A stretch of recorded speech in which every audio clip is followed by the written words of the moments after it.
Setelah kemarin kita menyaksikan bagian awal dari film ini, sekarang saya akan mengajak Anda untuk menyaksikan kelanjutan film bagian keduanya. Tapi sebelumnya, saya juga mengajak Anda untuk lillahi ta'ala mensubscribe channel ini, supaya saya tambah jongjon gogoleran dan gogolepakannya.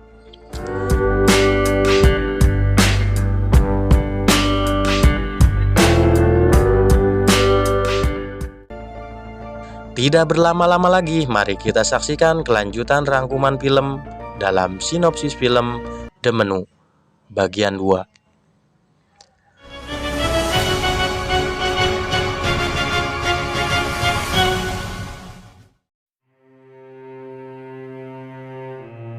Masuk di menu hidangan keempat yang diberi nama kekacauan.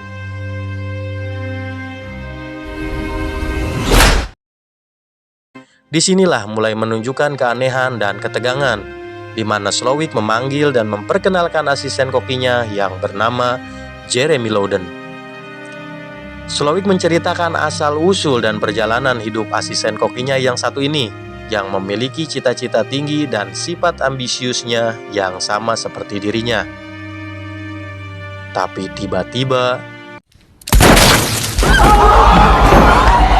entah apa yang terjadi, Jeremy menembak dirinya sendiri, dan inilah yang Slowik maksud tentang menu bertema kekacauan. Semua pengunjung tegang dan kacau melihat seseorang bunuh diri di hadapannya, kecuali Tyler yang benar-benar menikmati pertunjukan ala Chef Slowik yang menjadi idolanya. Seorang pemimpin perusahaan yang bernama Bah Richard merasa cemas dan memutuskan untuk hengkang dari restoran. Tapi Elsa menahannya dan menyuruh seseorang untuk memotong jari tangan Bah Richard.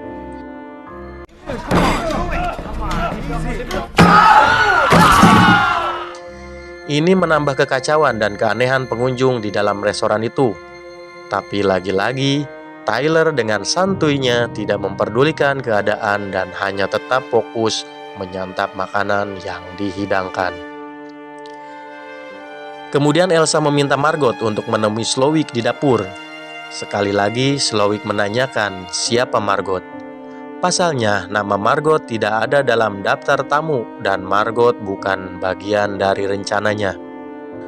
Ternyata menu, daftar tamu, dan kejadian malam ini sudah direncanakan oleh Slowik. Dia meminta kepada Margot untuk memilih di pihak mana, di pihak daftar tamu atau di pihak restoran. Tapi yang jelas di pihak manapun dia tetap akan mati. Margot kembali ke meja dan kecewa kepada Tyler yang telah menyeretnya ke situasi yang tidak dia bayangkan, yaitu kematian. Salah seorang mencoba untuk memecahkan jendela dan berharap bisa keluar dan melarikan diri, tapi usahanya sia-sia.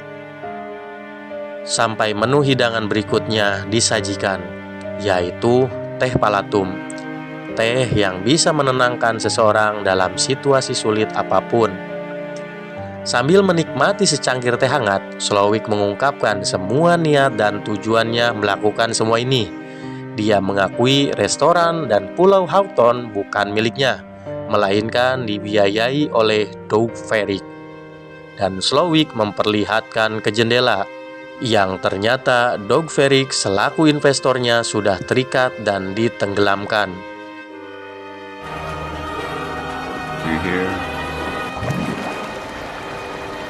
Slowik kecewa kepada Doug Ferrick yang akan menghentikan dan menggantikan dirinya di Pulau Hawthorne. Sekali lagi Margot dipanggil oleh Slowik. Slowik mengetahui asal-usul Margot yang ternyata merupakan seorang pekerja pelayanan jasa atau bisa disebut orang sewaan. Singkat cerita, semua tamu pengunjung restoran dipersilahkan keluar untuk bisa menghirup udara segar. Slowik memberi tantangan kepada para tamu pria, yaitu dipersilahkan melarikan diri dalam waktu 45 detik sebelum stafnya akan mengejar mereka.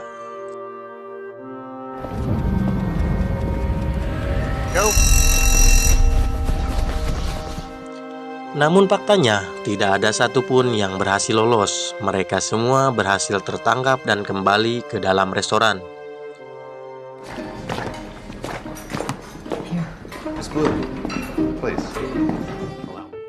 Kemudian Slowik menghampiri Tyler, yang rupanya Tyler sudah mengetahui kalau kunjungannya ke pulau ini akan berakhir dengan kematian. Dan rupanya juga Margot bukanlah pacar Tyler, melainkan hanya pacar sewaan. Karena pacar aslinya yang masuk daftar nama yaitu Westerveld, tapi kemudian putus. Berhubung tidak lagi mempunyai pendamping, Tyler kemudian menyewa Margot yang bertujuan hanya untuk mendapatkan kursi di sebuah restoran yang menjadi impiannya. Dan inilah yang menjadi alasan Slowik selalu menanyakan siapa Margot ini. Slowik pun menganggap Tyler so tahu tentang menu masakan, dan pada akhirnya Tyler dipersilahkan untuk menggantikan dirinya memasak. Terlihat badan Tyler gemetar dan hati yang cemas, Tyler mulai memasak dengan didampingi oleh Slowik yang sambil mengolok-olok dirinya. Masakan ala Tyler pun selesai dibuat. Tidak lupa Slowik mencicipinya dan bilang, "Masakanmu tidak enak." Slowik berbisik kepada Tyler, entah apa yang diucapkannya, sehingga membuat Tyler berlalu dengan mata yang berkaca-kaca.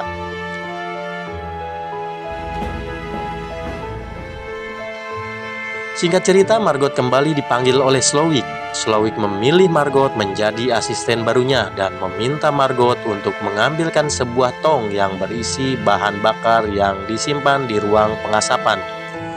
Ketika Margot akan mengambil sebuah tong, dia melihat Tyler yang sudah tewas gantung diri.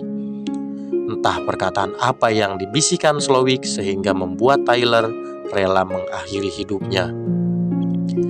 Lanjut lagi, Margot sampai di tempat penyimpanan tong dan kembali ke ruangan dengan membawa sebilah pisau. Tapi apa yang terjadi? Ruangan itu kosong dan hanya ada Elsa yang merasa cemburu ketika Slowik lebih memilih Margot dibanding dirinya yang sudah sekian lama mengabdi.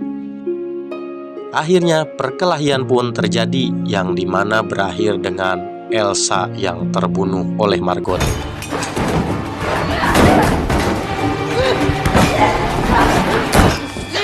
He didn't tell me. Oh my God! Dengan rasa penasaran, Margot masuk ke ruang pribadi milik Slowik yang dimana terdapat beberapa foto dan catatan latar belakang Slowik.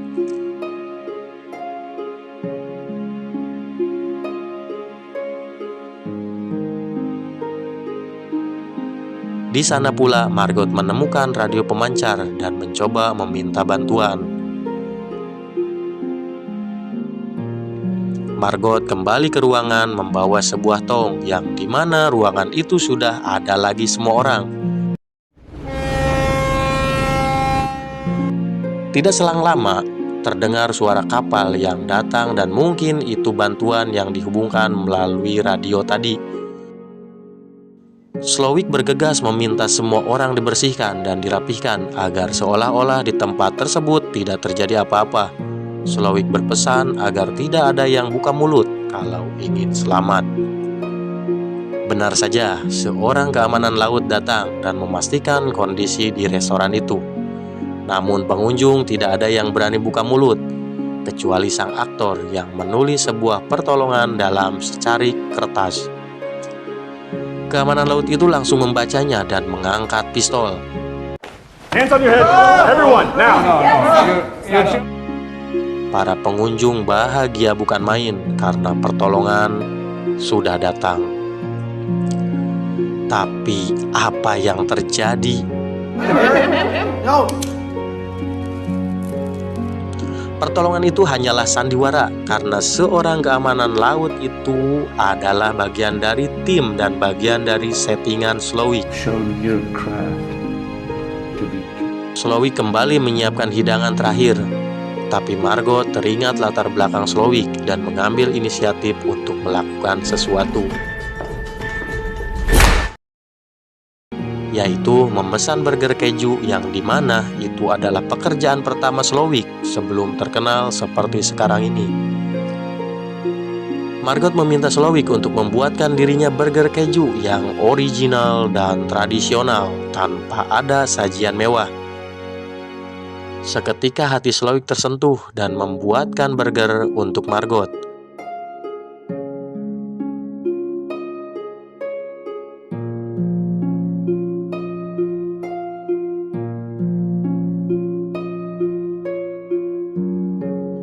Sampai akhirnya Margot pun dipersilahkan untuk pulang. Margot bergegas pergi dan meninggalkan Pulau Houghton.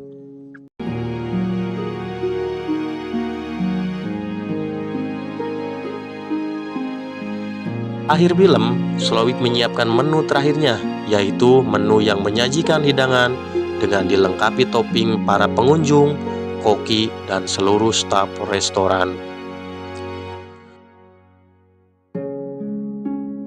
Sepertinya Slowik ingin mati bersama orang-orang yang berperan dalam hidupnya, yaitu orang yang telah membesarkannya, orang yang menjadi langganannya, orang yang telah membiayainya, dan staf restoran yang telah membantunya.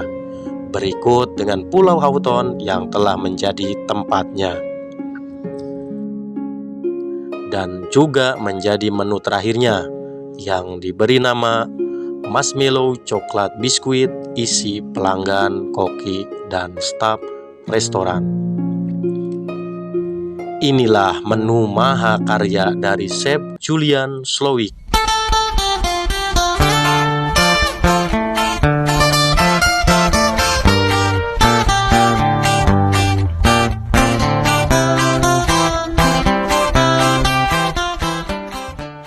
Dari jauh terlihat ledakan yang menghancurkan restoran di Pulau Houghton.